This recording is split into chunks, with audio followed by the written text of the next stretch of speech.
tem um slidezinho aí com o mapa do Brasil que vai mostrar, ele é o segundo maior em extensão, essa parte rosa do mapa. Então, na primeira aula, a gente estudou essa parte verde, que é o Amazonas. Essa parte rosa aí toda é o Cerrado. Inclusive, o nosso estado aqui de São Paulo, ele tem uma parte que é cortada aí pelo Cerrado. Tem algumas cidades aí de São Paulo, né? Mas você vê, com essa extensão toda aí, você pode ver, ó, ele corta o Brasil de norte a sul e de leste a oeste, né? Mas principalmente de norte a sul. Ele parece que tem uma extensão um pouco maior. Mas, a impressão, pelo menos olhando no mapa, mas dá para imaginar que, apesar de todas essas características que vocês falaram, essas características não são tão uniformes assim, né? Começa aqui, ele vai pegar aí alguns tipos de climas diferentes, né? Vai pegar alguns tipos de solo, talvez, diferente, né? Então, vamos dar uma olhadinha aí no slide 9. Vamos dar uma olhadinha no slide 9. Olha só, então esse é um tipo de vegetação do Cerrado, mas ele não é sempre assim, tá? Esse aí a gente poderia, sei lá, talvez chamar de campo sujo, não sei, porque lá tem campo limpo, campo sujo. O campo limpo seria sem árvore alguma, o campo sujo com algumas árvores. Aí você tem floresta fechada, tá? Então vai depender muito da região. E tem o cerrado típico, né? Vamos ver o próximo slide aí. Deixa eu ver. Então, o cerrado típico, ele é mais ou menos isso, ele vai ter poucas árvores, as árvores que tem são tortuosas, elas vão ser muito profundas no solo, né? Então elas vão ser mais tortuosas e tal, e você vai ter uma área mais descampada, assim. Mas o cerrado, ele tem várias características interessantes. Para você ter ideia, ele vai ter um clima muito chuvoso que vai de outubro a março, ou mais chuvoso, né? Que vai de outubro a março. E conforme o professor falou, um clima seco que vai de abril a setembro. Então, assim, ele tem essa intercalação aí entre seco e chuvoso, tá bom? Chove, em média, 1.500 milímetros por ano, mas isso vai variar de 500 milímetros para mais e 500 milímetros para menos, tá? E uma temperatura, olha só, que pode variar entre a média de 21 e 27 graus. Isso média, tá? Então, entre 21 de mínima e 27 máxima de média, né? Então, a variação de temperatura aí, até porque a gente viu a extensão, né, do cerrado, então fica difícil você falar um número exato, tá bom? Se eu pegar um recorte do cerrado, talvez eu consiga falar, olha, aqui a média é tal, ali a média é tal. Mas eu acho que é uma média até de temperatura quente, né? Muito bem.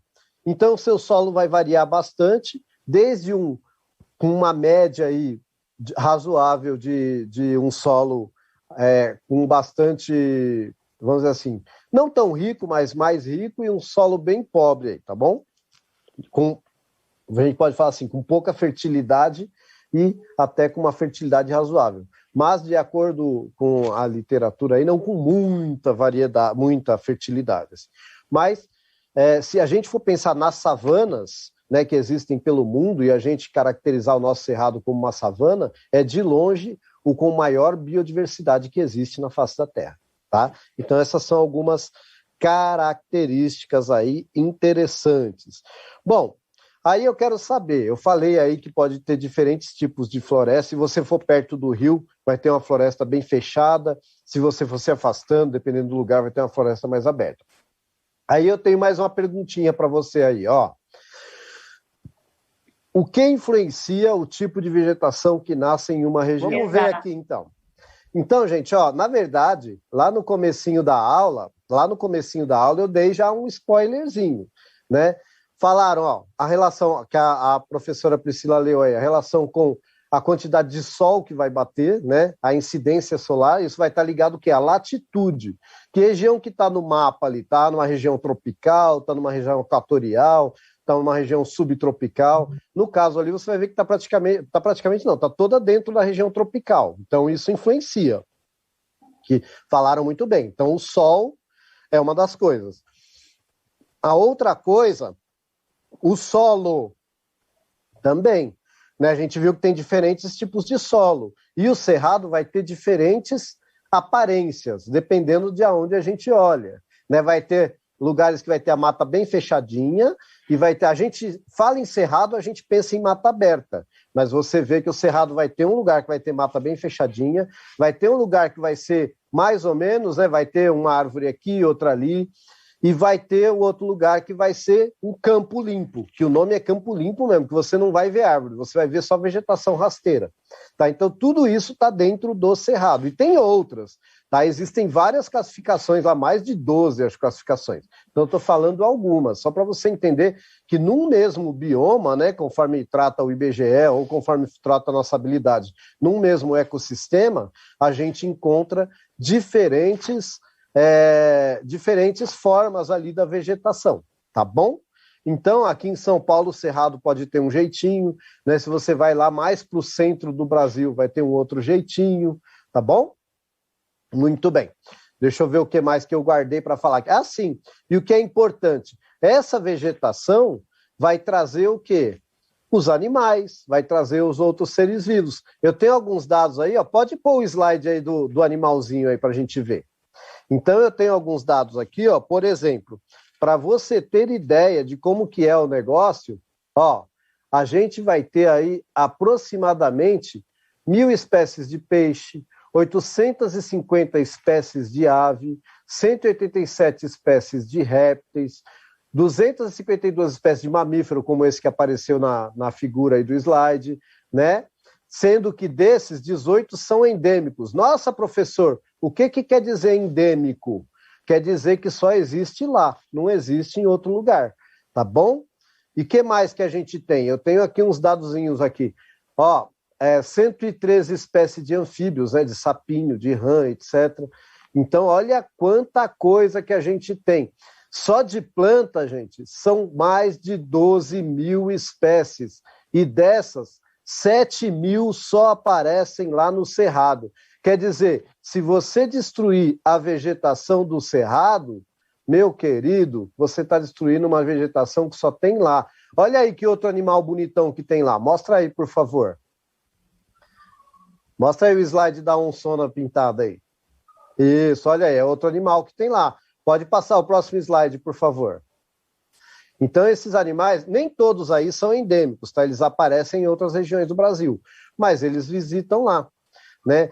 O animal, ele é diferente da planta por causa disso, né? Ele consegue mudar de um ambiente para o outro. A planta, não. Ela fica lá, ela está lá presinha, ela tem que se virar lá, tá? Então, ela está bem adaptada àquele ambiente ali, né? Tá bom, gente? Então, olha só, eu acho que agora eu tenho mais uma perguntinha para você. Eu quero que você me diga o seguinte: a gente viu a quantidade de planta, a quantidade de animais que aparecem lá, e com certeza tem fungo, bactéria, tem todos os outros seres vivos lá.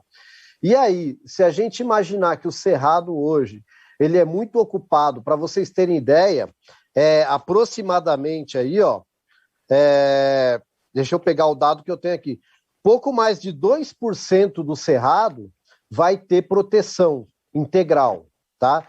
E 5% vai ter uma proteção relativa aí de sustentabilidade.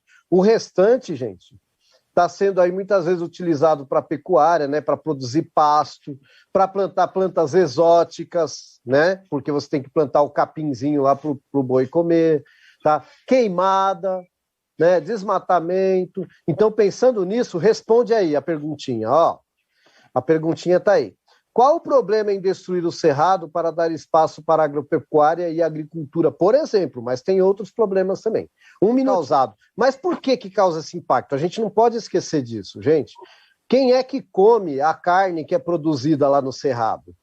Então, nós temos uma responsabilidade quando a gente vai no açougue, quando a gente vai no mercado, quando a gente vai em todo lugar, de saber de onde está vindo isso. Será que é de uma região que está sendo devastada, desmatada, etc. tal?